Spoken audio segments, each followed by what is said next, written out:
والصلاة والسلام على سید المرسلین اما بعد فاعوذ باللہ من الشیطان الرجیم بسم اللہ الرحمن الرحیم۔ اللہ تعالیٰ کے فضل و کرم سے ہمارا یہ درس قرآن جاری و ساری ہے انشاءاللہ تعالیٰ العزیز۔ آج ہم سورہ النساء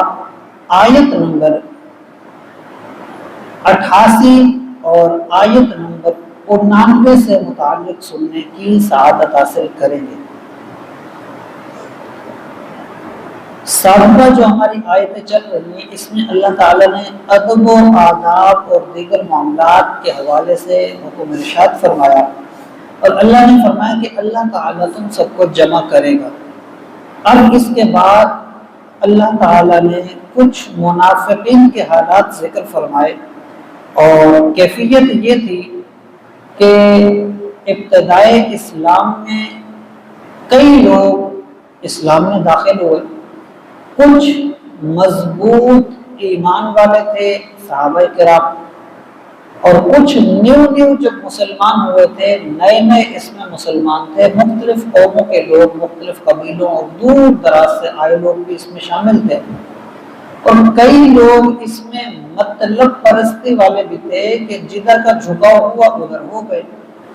تو ایسے کئی لوگ تھے جو ظاہراً مسلمانوں کے ساتھ تھے اور باطن میں کفار کے ساتھ تھے، اور دل سے اسلام کو قبول نہیں کرتے تھے، منافقین۔ تو منافقین میں سے بھی کچھ لوگ ایسے تھے جو زیادہ تر مسلمانوں کے ساتھ رہتے تھے اور کفار کے ساتھ میل جول بھی تھا، اور ان کو بھی طرفداریاں اور وفاداریاں نبھاتے تھے، اور کچھ ایسے تھے جو زیادہ تر کفار کے ساتھ رہتے تھے اور ادھر بھی طرفداریاں ظاہر کرتے تھے اپنی،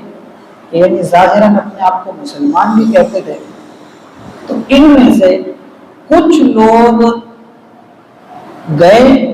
ایک قبیلے یعنی ایک قافلے کی صورت میں، ایک گروہ کی صورت میں، چند لوگوں کی ایک جماعت تھی، وہ مرتد ہو گئے۔ پہلے اپنا اسلام ظاہر کیا اور بعد میں جا کے مرتد ہو گئے، اور کفار اس طرح کے ہتھ کنڈے استعمال کرتے رہتے تھے کہ ہم سب مل کے اسلام قبول کریں گے، لوگ ہماری وہ کریں گے کہ یہ دیکھو مسلمان ہو گئے، بڑے سمجھدار بڑے علم والے لوگ تھے، اور پھر ہم ایک دم سارے اسلام کو چھوڑ دیں گے۔ تو اس سے لوگوں میں کھلبلی مچے گی کہ یار یہ اتنی بڑی تعداد میں ایک دم سے جنہوں نے اسلام کو چھوڑ دیا، اس کا مطلب یہ ہے کہ انہوں نے کوئی گڑبڑ دیکھی ہے، تو یہ اسلام سے لوگ دور ہو جائیں گے۔ کفار اس طرح کے جو ہے نا حربے استعمال کرتے تھے، اور یہود و نصارہ بھی اس طرح کے حربے استعمال کرتے تھے۔ تو اس سے ایسا ہوا جب یہ جماعت مرتد ہوئی، کافر ہوئی، تو اس سے مسلمانوں کے اندر، صحابہ کرام کے اندر دو حصے ہو گئے۔ مراد اس سے یہ تھا، بعض لوگوں نے کہا کہ یہ مسلمان ہوئے تھے جنہوں نے اسلام کو چھوڑا ہے، لیکن بڑے لوگ ہیں اور سمجھدار لوگ ہیں،